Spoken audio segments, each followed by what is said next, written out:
Sob holofote desde os atos golpistas, o comando do Gabinete de Segurança Institucional agora é destaque com nova polêmica. O governo exonerou militares do órgão que fizeram PIX para Bolsonaro pagar multas pelo não uso da máscara. Entre mais a fundo nessa história, conferindo o resumo do dia preparado pela mídia ninja. Na volta do Congresso, o Supremo retoma negociações sobre os termos do marco temporal, tendo como foco a demarcação de terras indígenas e mais. Termina hoje o prazo para os partidos lançarem seus candidatos às eleições municipais em outubro e também PGR recebe as acusações da PF contra Bolsonaro pelo caso das joias. E Gonê decide se vai acusar o ex-presidente pelo esquema. Essas e outras notícias que foram destaque nesta segunda-feira, você confere agora. Mas antes, não esqueça de se inscrever no canal e ajudar a mídia ninja a bater a marca de 1 milhão de seguidores no YouTube. Agora vamos às notícias.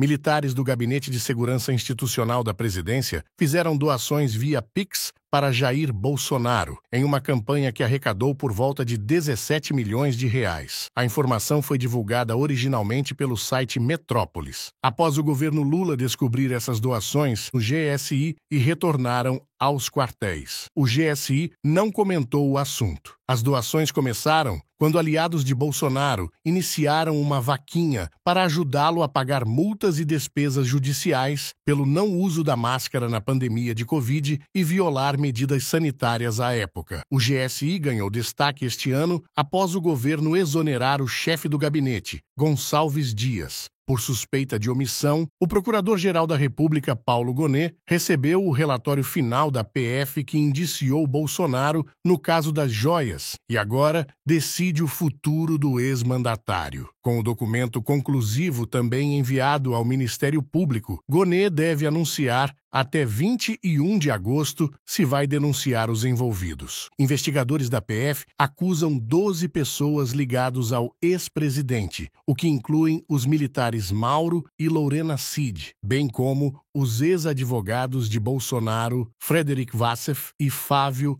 Weingarten, pelos crimes de peculato, associação criminosa e lavagem de dinheiro. Caso a PGR prossiga com a denúncia, o caso vai ao Supremo, onde serão julgados e, se condenados, podem pegar pena máxima de 25 anos de prisão.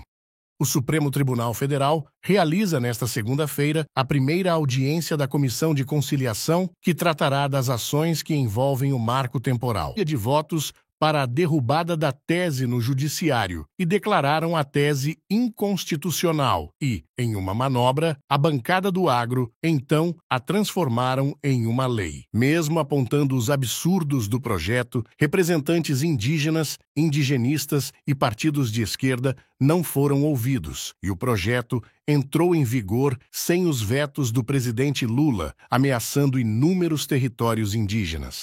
Semana de volta dos trabalhos no Congresso, já com possibilidade de reunião de líderes para definir a pauta de votações. No Senado, reforma tributária é uma das prioridades. O projeto de regulamentação que trata do consumo. Isso inclui isenção de produtos da cesta básica, cashback, imposto seletivo e redução de tributos para medicamentos. Assunto que deverá, primeiramente, ser discutido nas comissões de Assuntos Econômicos e de Constituição e Justiça. Outras prioridades são a compensação da desoneração da folha de pagamentos de 17 setores da economia e também a dívida dos estados com a União. Na Câmara, retorno mesmo só na outra semana, a partir do dia 12, quando começa a força-tarefa anunciada pelo presidente da Casa, Arthur Lira.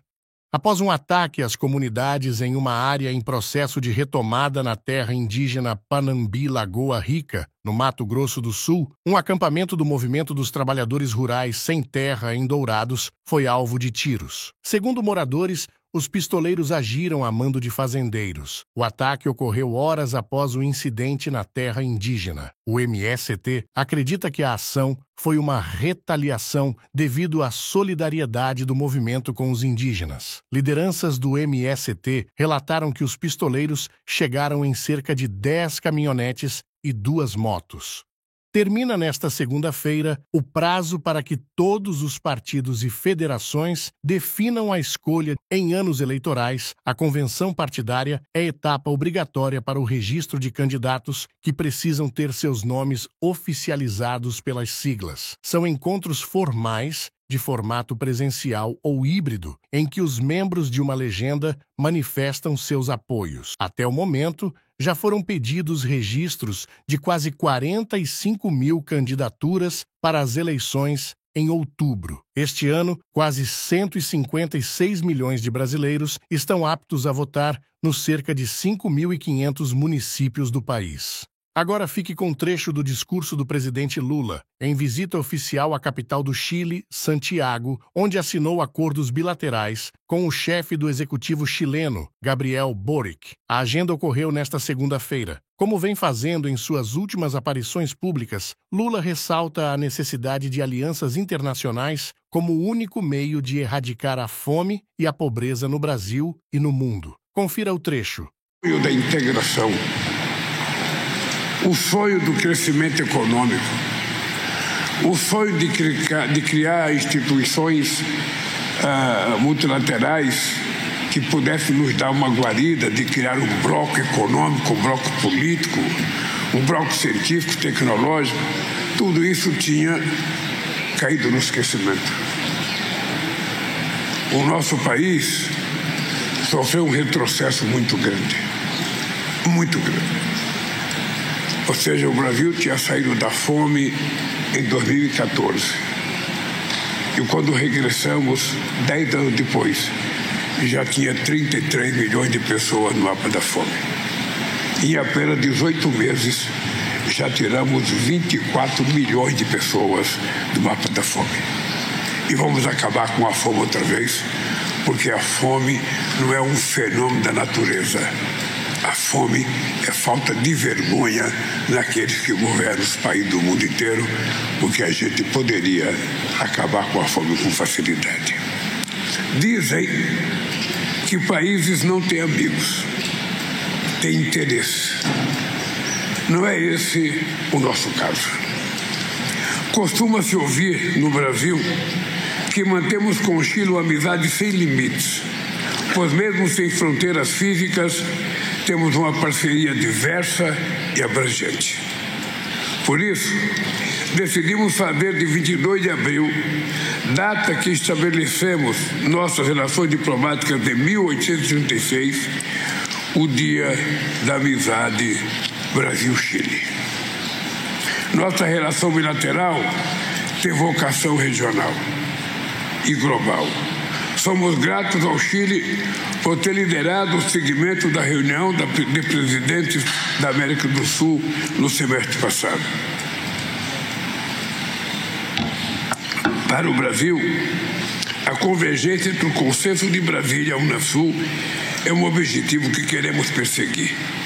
A integração sul-americana é uma realidade que faz a diferença na vida das pessoas, como demonstra o acordo de isenção de cobrança de ROIG que firmamos no ano passado e o acordo de reconhecimento recíproco de carteiras de habilitação que assinamos hoje.